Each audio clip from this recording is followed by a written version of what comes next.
everybody, Sticks here with the Token Minorities, bringing you another deck on Pokemon TCGO, and I held off as long as I could, but today I decided to just bite the bullet and bring you a video centered around the Fates Collide version of Night March. And before I get into the deck, just a reminder that if you like this video or found it helpful, please leave a like, drop a comment, and maybe subscribe. It helps us out a lot and lets us do more for you guys. And you might look at this list and think, well, there's really only one new thing, and that is Mew. Well, yeah, it is really the only new thing in this deck list, or at least my deck list. I'm not saying this is the best, I'm just bringing you my version of it, but Mew really changes the outlook of Night March, and it's really kind of amazing how much just having a single, or two Mew in this case, really helps, because Mew has the ability Memories of Dawn. This Pokemon can use the attacks of any of your basic Pokemon in play as long as you have the necessary energy.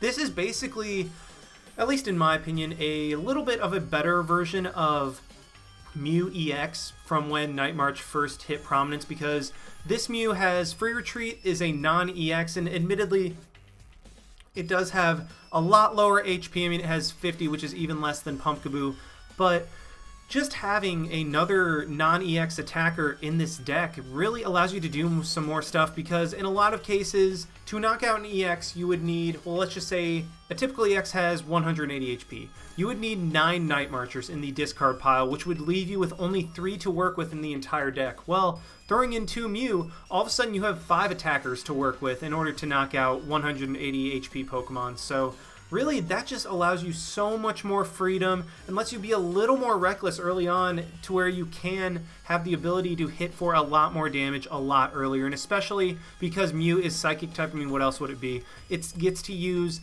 Dimension Valley, which allows it to use a Night March. Granted, there has to be a Joltik in play, but it allows it to use Night March for a single Psychic energy, which again gives Night March another way around things like Aegislash and stuff like that besides Hex Maniac. So just from adding that Mew, and you could really just do so much more with Night March. So I think that this deck will be a lot more viable because of Mew, but again, that is my opinion.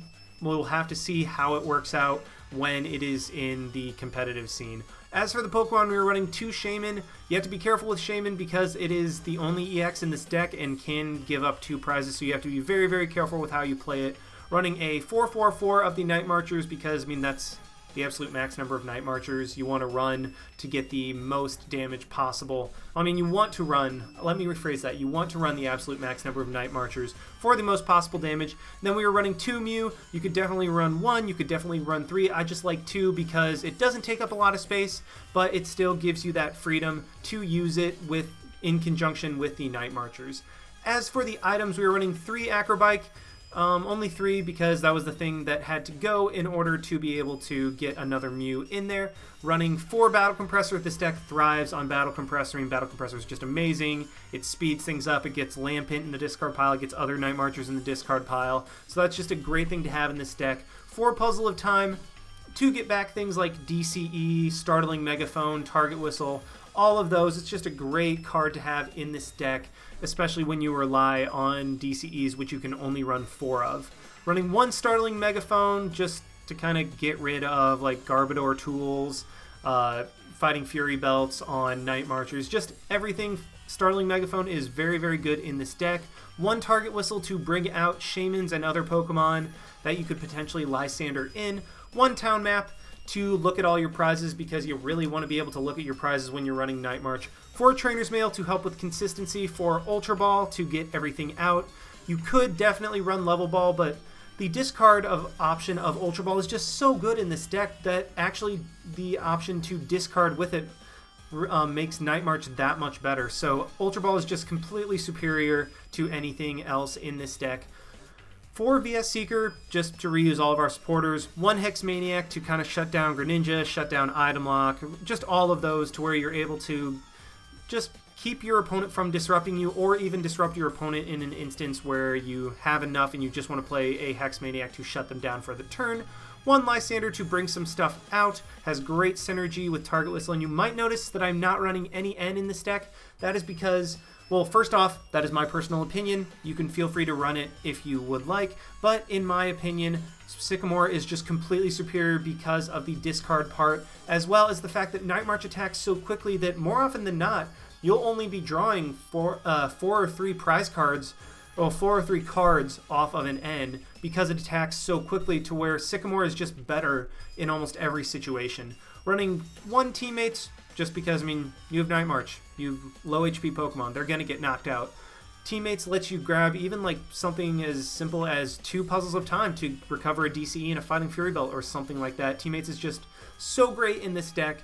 Running 3 Dimension Valley for our Psychic Pokemon, 2 Fighting Fury Belt to slap those onto the Night Marchers, give them some more HP, let them hit for a little more damage. 1 Float Stone, Float Stone is just really good in this deck because it lets you throw up a Pumpkaboo if you need like a turn to stall or something like that. And also if your opponent Lysanders something out that you don't want to have energy to retreat, well, I mean, really you want to conserve energy as much as possible in this deck. So if your opponent Lysanders something in that you don't have powered up or able to power up, Floatstone is great for just slapping it on that guy and getting free retreat. We are also running 4 DCE. There's no reason to not run 4 DCE. That's the absolute max number, and you want to attack everything functions off DCE, except for Mew, which can function off a regular energy, but also Mew functions off DCE as well, so you want to run that. And 1 single regular energy. You could run 2. I definitely see the viability in running 2, but I'm just running 1 just because. And I mean, really, this deck list, it's probably not optimal, but this is just my idea. If you want to throw Mew in there, you really don't have to change much of the Night March deck at all. You just have to make space for 1, 2, or 3 Mews, depending on your opinion, and you can go from there. But anyway, I'm done rambling. Let's just go ahead and see this deck in action. Alrighty, we have found one against FBS Target 2 with a Fire deck, so this looks to be a very good matchup for us because, I mean, we can just hit so hard so quickly and potentially knock out EX's turn 1 with that ability to get more Mew out, well, ability to get Mew out and save some of our Night Marchers or discard them, and we start with an absolutely perfect hand. This is amazing. I'm able to start with the Pumpkaboo, potentially start with the Joltik. I can Ultra Ball away, get rid of that Lampent, Battle Compressor, get rid of some more Lampent, and oh, we even get a mulligan, so that is even better. I did choose to go first. Night March likes to go second, but in, I guess, really, in matchups like this, I prefer to be able to go first just because it allows me an additional turn of setup before I attack. And against other Night March decks, you will want to go second if you have the opportunity. But in matches like this, I don't think I'm in any danger of being knocked out turn 1. And oh man, we just get such a beautiful starting hand, and my opponent just concedes. I mean, we're probably going to get a lot of those because this is Night March and a lot of people don't want to play it, so that obviously doesn't count. Let's just go ahead and find another one with this deck. Alrighty, we have found one against Audio Nose with an electric and normal deck. We do lose the coin flip, but I mean, Night March doesn't mind losing the coin flip just because, I mean, you either get to go first or you get to go second, both of which Night March really like, and well, unless you mulligan, so that's a bit unfortunate, but hopefully we will be able to get something going. I mean, there's so many consistency cards in this deck that you would be hard-pressed to, I mean, not get something going. So I think we will still be in a pretty solid position, well, especially with this hand. Oh, man, that is great. We can almost guarantee we will get a knockout or get close to a knockout immediately, especially... Okay, so this is a Manectric Ho-Oh deck. We do have to be careful with what Pokemon we bench. Joltik will not be very good in this matchup just because it does get KO'd by Ho-Oh's Elemental Feather from the bench, so we have to be careful about what we really start with. And okay, my opponent does get a Spirit Link and an Energy onto the Ho-Oh. That is not a good start for us, so I really will want to almost even overextend myself potentially to try to get a knockout on this Manectric, because as soon as the Ho-Oh deck gets going, all of a sudden it has the advantage over Night March as opposed to Night March having the advantage over it. So I'm going to want to get started very, very quickly and see what I can do against this opponent. I'm going to do as much as I can to knock out that Manectric turn 1 to keep him from being able to set up too much. And he does get rid of 2 Lysanders and a Fisherman. That's interesting. I wonder why he wouldn't get rid of a Sycamore and a Lysander and a Fisherman or something like that to be able to get some draw support. So we will see what happens. And okay, my opponent just concedes. That's not going to count, and let's just go ahead and try to find another one.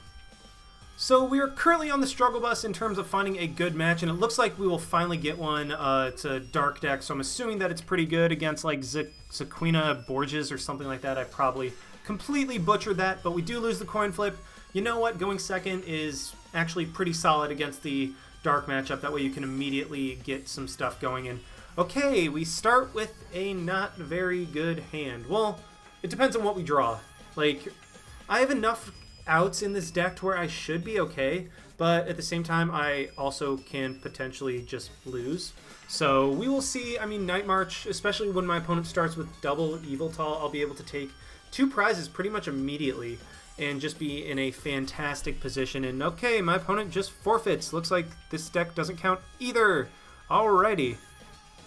Please, I just want a match. I don't care what type, I just want somebody to actually play me and not forfeit on the first turn.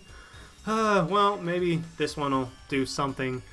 We do lose a coin flip, so our opponent will get to pick what happens, but okay, we go second. That's not a big deal. Actually, I kind of like going second in some cases. But this is an electric and normal deck, so it might be another Ho-Oh deck. It might be a Mega Manectric and like Raikou deck with Shaman or something like that. But we will see. I start with a actually really, really good starting hand because I can just Battle Compress away 3 Lampent, then Battle Compress away like a DCE and a Sycamore and another Lampent or something like that, and then just get both of those back with the Puzzle of Time, and then I'll just Sycamore. Yeah, you know what? I think that's what I'm going to go for this turn. I should have, and my opponent even plays a Hex Maniac. That's actually going to hurt him because all I have to do is just get 6 Pokemon, or 6 Night Marchers into the discard pile for next turn. And okay, I get a town map. That is actually pretty awesome. So what I am going to do is go ahead and play the Battle Compressor down there. Get rid of, oh, it's first thing in the deck. Not bad. Get rid of 3 Lampent. What's that tag? Oh, it's the Shaman. Got it. It's actually kind of cool that it shows up on the Puzzle of Time, but I'm going to Battle Compress, get rid of a Lampent, a DCE, and a Sycamore. Yeah, maybe. Yeah, let's do that. And then I will be able to Puzzle of Time, play 2 copies, get the Sycamore back, I think. Do I want to Battle Compress to like guarantee get the kill? Nah, let's just go ahead and go for the Sycamore. Let's put a DCE there, and then just Sycamore away the rest of my hand. Hopefully get another Battle Compressor or something else, and okay, I don't get that, but what I can do is go and still not get that. Huh, that's unfortunate, but I can grab a VS Seeker right now. I won't be able to get a KO on the Raikou, but it's not the end of the world. Let's play a Mew down right there. Probably save the Pumpkaboo, maybe, nah, let's just play it. And then go for a Night March, not knock out the Raikou, unfortunately, but, I mean, get enough damage on it to where it will be knocked out next turn by pretty much anything. And it looks like my opponent doesn't have a good start at all because he's playing a Hex Maniac instead of like a Draw Supporter or something. So I do have to be wary of the Hex Maniac shutting off Mew's ability. But if my opponent continually Hex Maniacs, then there's nothing he can really do about it to keep me from knocking him out. So, okay, he does Lysander. Doesn't really matter because I will just be able to slap a DCE on like the Pumpkaboo or something and then knock out the Raikou next turn, assuming I can get a Dimension Valley. Get a Puzzle of Time. Yeah, you know what, let's just go ahead and play the DCE onto the Pumpkaboo. I don't want to get rid of the other DCE because, I mean, I will be getting rid of another Puzzle of Time, but I think that that is just the best play at this point because, could I retreat? I don't want to, but that'd just be getting rid of a DCE anyway. You know what, let's just go ahead and Sycamore. I think I'm in enough of a lead to where it doesn't really matter. I do get the DCE, so that is pretty awesome. I can also Battle Compress, get rid of a couple more Pokemon, probably get rid of a Joltik, another Battle Compressor and a Pumpkaboo, power up my attacks, and then just knock out, you know what, let's Trainer's Mail first, get the Acro Bike to be able to get something else, go for that, see what else is there, grab the other Dimension Valley just cuz, and now I'm going to knock out the Raikou with a Night March, and alrighty, we get to take a prize immediately.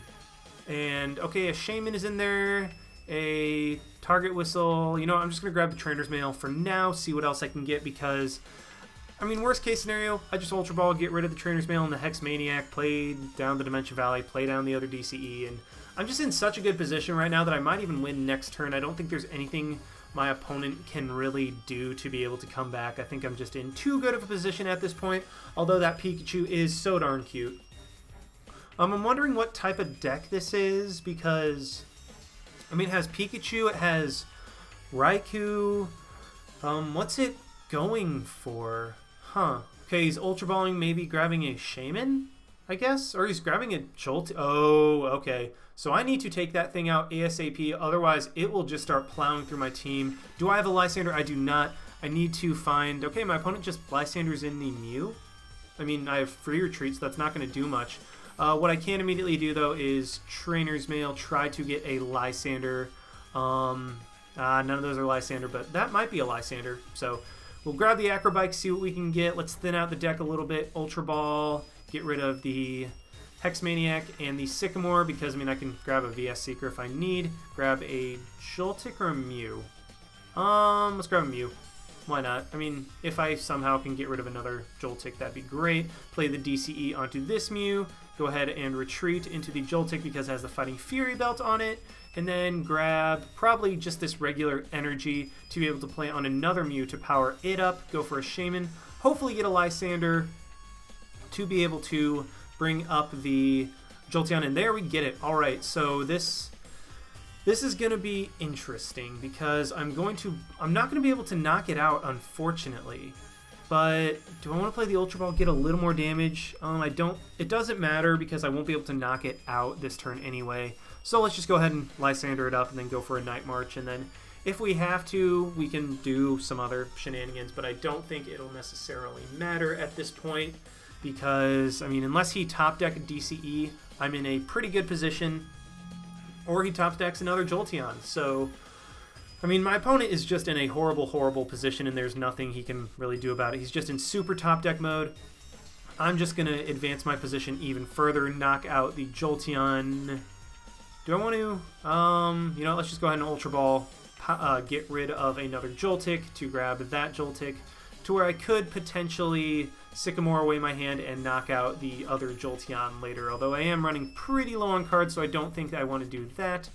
Let's go ahead and grab the Target Whistle and the Pumpkaboo. Unfortunately, Pumpkaboos were in the prize card, so I wasn't able to discard them earlier, so I'm only able to do 150 damage at this point. But I really, really don't think it matters just because I'm in such a phenomenal position at this point. I mean, Joltik is able to attack. I have a Mew powered up in the back. I have another Mew powered up. I have a Pumpkaboo powered up. So I'm just in such a good position that I don't think my opponent will be able to come back from it at all. And, okay, so here's the thing. Let's go ahead and Acrobike. Oh, I get another VS Seeker, so that...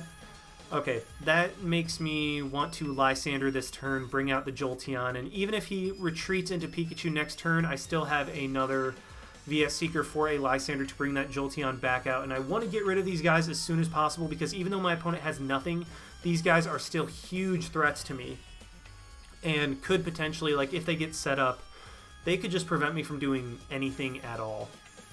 So I want to get them out of the way as quickly as possible. I mean, also taking EX knockouts is just kind of the cherry on top. So I think that there is absolutely no way I could lose unless my opponent gets like, okay, he just concedes. So there is absolutely zero way we can lose at this point. We do get the win. Joltik did work, and so did my other Night March Pokemon. And you know what? Let's just go ahead and try to find one last match with this deck. Alrighty, we have found another against a Nick D678 with that looks like a superior deck, so this could actually be a very, very interesting matchup because he will be able to knock me out with coils from superior, but at the same time, I mean, I'm Night March, so we will see. But also, I think the paralysis will be the turning point depending on how many heads he's able to get because I don't have any switching cards or AZ, so if I'm paralyzed, I'm just paralyzed and there's nothing I can do about it, so that'll be something that I have to look out for. I'm going to go ahead and play down 2 Joltik just because against this deck I don't need a ridiculous amount of Pokemon in my discard pile, so I don't think it's as big of a deal if I bench a couple Joltik or if I don't. I mean, I think it's a wise idea to bench more than one Joltik just because, well, bench a Joltik in addition to having one active. Just because you never know when your opponent can just get set up very, very quickly and somehow knock you out. Like if Verbank City Gym somehow came back into play and my opponent was able to play a Spinnerack and a Wally in one turn and knock it out. I don't know. That's just what I'm just theorizing, and I'm being overly paranoid, but you know what? I'm just rolling with it at this point. I have a pretty solid hand. I mean, I don't have anything guaranteed to me, but I have enough potential to where I think that I'll be able to get a knockout turn 1 anyway. I do need to be very, very careful, though, against this deck about my energy conservation, because we will be trading prizes very, very quickly, and my opponent just ends, so hopefully I get something good. I mean, I liked this hand, but you know what? Getting 6 cards is almost always better than getting 5, unless these are the 6 cards that you get. Oh, that was horrible. Oh, man, I'm actually... That was disgusting. That was a disgusting 6 cards. I mean, the only thing worse would have been no Trainer's Mail. But you know what? I think Trainer's Mail should be able to get me something. I mean, ideally, it'd get me an Ultra Ball. That way I could play out my hand. Or, actually, you know what? An Ultra Ball or a Battle Compressor would be amazing. I mean, I have so many outs that I think I should be fine. But we will see. I mean, I didn't think it was possible to get a bad combination of 6 cards, but you know what? I got it anyway. And my opponent gets a Super Scoop Up Heads on the Shaman. I'm really hoping that he wastes all of them on turn 1. That way he won't be able to Super Scoop Up his Servine and paralyze me. That's what I'm most scared about. I'm not really worried at all about his Superior and stuff like that. I'm most scared of his Paralysis. That would allow him to be able to take advantage of me and like give me a dead turn or something like that. But I'm immediately going to Trainer's Mail and pray. You know what? That Battle Compressor looks very, very nice right now. So I'm just going to go ahead and play that. Get rid of probably 2 Lampent and a Sycamore. And you know what? Despite as horrible of a starting hand as I had, I am actually going to be able to get all 4 of my Lampent in the discard pile on turn 1. So, I mean, that's just the power of Night March. You're able to play out everything, and even just as crappy of a hand as I had, even one good card just makes it to where, you know what? I'm about to get a fresh 7 cards just from that and have 4 Lampent in the discard pile. That was so powerful. I mean, unless I don't get a DCE at all. Then that's just straight unfortunate. Well, there's a DCE. Unfortunately, I can't grab that with the Trainer's Mail. But, yeah, you know what? Let's just grab a Battle Compressor. Thin out the deck a little more. Increase my odds of grabbing a DCE. Let's go ahead and throw 1 Pumpkaboo in there. Probably another Battle Compressor, and then... Yeah, Hex Maniac will definitely be good because it will shut down the Servine's Paralyzing Gaze. And, yeah, let's just go ahead and do that. I have the Lysander in my hand. I can just discard that with the Ultra Ball to be able to use it later. Or I could discard Joltik and Teammates. I think that's a better play. Grab a Shaman, and then just keep fishing. I mean, I'm casting my rod out there, and I'm just fishing for the DCEs. Went through over half my deck, and there we go. Okay, that works. I'm going to go ahead and retreat into my other Joltik. Go ahead and Puzzle of Time, see what else I can get. I can get a Mew, a Trainer's Mail, and a Startling Megaphone. I think... No, I want to put the Mew first, that way I can grab it. And then I think I want to keep the Startling Megaphone in case he gets a Muscle Band, because that's the only way he can knock out my Pumpkaboo or Mew with a Coil apart from Poison. So I think... Yeah, get the Mew there, put the DCE onto there, and then just Night March, take the first prize of the match, and be in a pretty solid position. I think... What do I want to grab? I think I'm going to grab... Do I want to grab the other Joltik? Yeah, that's a pretty good idea. Make sure that my Mew has Joltik to be able to use a single energy Night March, and I am just in a... I think I'm in a good-ish position. It depends on what my opponent draws. I mean... Obviously, if he starts hitting stuff with Superior and I'm not immediately able to KO it back, I'll be in a horrible, horrible position. But you know what? I think I'm okay. I think I have a chance. Nope, never mind. He has a Teammates. So he's going to get a Superior and be able to knock out my Joltik this turn. But if I am able to respond... If I can get a DCE or a regular energy next turn, I will be able to knock out the Superior in return. So I'm not too worried about it. I have plenty of outs, and I think I'm in a relatively decent position, depending on what my opponent gets with his teammates. I mean, he can get any 2 cards. So I'm curious to see what he gets. If I was in his position, I'd probably grab a Servine and Superior, just because that'll allow you to... Okay, never mind. He just concedes. He must not have had anything particularly good in his deck, or a bunch of stuff must have been prized. But either way, we will take it. We will take the win, and that will be the video. Thank you very much for watching, guys. I'm not saying that this is the best Fates Collide Night March deck list. It's just something that I enjoy playing and really has worked for me, so I figured I'd share it with you guys. But thank you again for watching. Like, comment, subscribe, all of that stuff. And this is Styx, signing out. Why not? See you guys.